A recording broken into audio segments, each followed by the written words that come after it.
Good afternoon and welcome back to Dr. Logic Awkwardly Does Logic, and this time wants to tell you some more about tips and tricks that you can use when you're getting started in modal propositional proofs. One of the most difficult things in doing these proofs is figuring out what is the right substitution instance. Is one of the frustrating parts about doing axiomatic proofs of any type, modal or otherwise, in that if you can't figure out the right starting point, you can just mess around for ages and never get anywhere. So I would like to give you some advice that it's not foolproof. You can't always get a proof out of using this technique, but it's something that can at least give you starting points. And if you have no idea where to begin, any starting point is better than no starting point. So what I'm going to give you today is the notion of a PL transform, so a propositional logic transform, which is basically just a fancy way of me giving you a modal sentence and you getting a purely propositional one back. Then, once you have that sentence, you can say, is this a propositional tautology? If it is, there's your starting point, because you can always write down a propositional tautology. It's one of your axioms. And so that is a very easy and convenient way to get started in a proof. If it is a conditional, if that's the type of tautology it is, then you've also got the new derived rules. You've got the one that says if you've got a conditional, you can put a box on antecedent and consequent.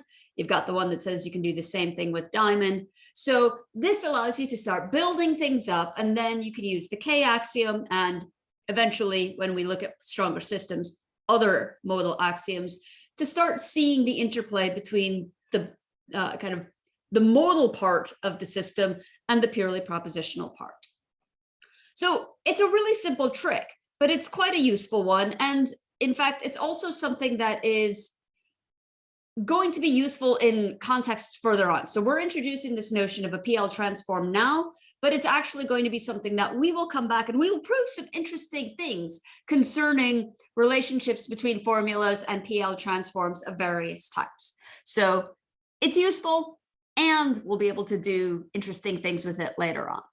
So here we go, just a very quick definition, and it is of the PL transform or propositional logic transform.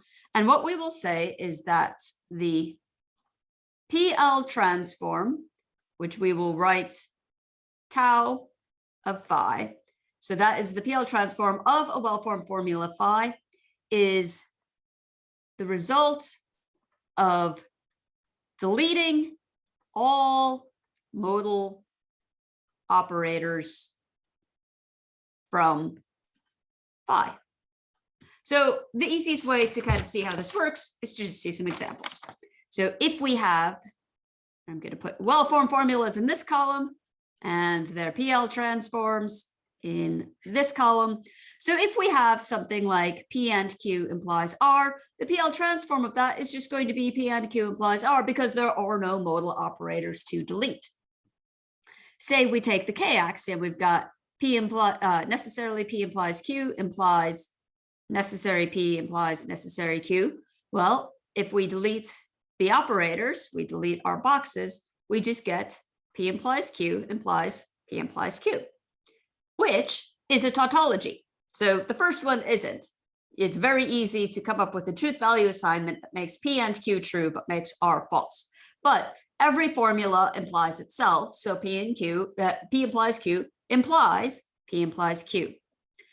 And we can have more complex things. So for instance, if we have, say, if it is necessary that P, okay, I'll go with G. I was going to write Q, but it's a G. If we have necessary P and G, and possibly P implies possibly R, so that's our antecedent, and then we say, well, from that possibly G and R, the PL transform of this is going to be P and G, and P implies R implies G and R. I'll leave it to you to check whether this is a tautology or not. And if we have, say, iterated modalities, so possibly, necessarily, possibly P implies necessarily, possibly, necessarily P. Again, we just delete all of them, and the PL transform here is P implies P. So just a reminder of what it is. The PL transform is the result of taking a formula and removing all of the modal operators from it. Why are you interested in the PL transform? A, we'll do interesting things with it later on when we develop more complicated systems. B, it's a good way of getting started in modal proofs if you don't have any idea where to go. If you're given a formula and you're told, try to prove this. A good first step is to take the PL transform, ask, is this a tautology? If it is a tautology, write it down as the first step in your proof. So this is one more tool in your proof arsenal that will allow you to develop different techniques, different approaches, more things that you can do when you get stuck. And trust me, you'll get stuck, but don't worry, it happens to all of us. Even if you've proven the same theorem many times before, I guarantee there will be a point where you will sit down and be like, I have no idea how to prove this. I know I've done it before, but I can't figure out how. This is the mark of a real logician. So when you reach that point, hello and welcome to the club. I hope that this is useful and that you'll join me again for the next time. We're going to finally start moving in to the more kind of meta properties of modal logics, more robust modal logics, things where we can say and do more. So it's about to get really fun. Take care and see you then. Cheers.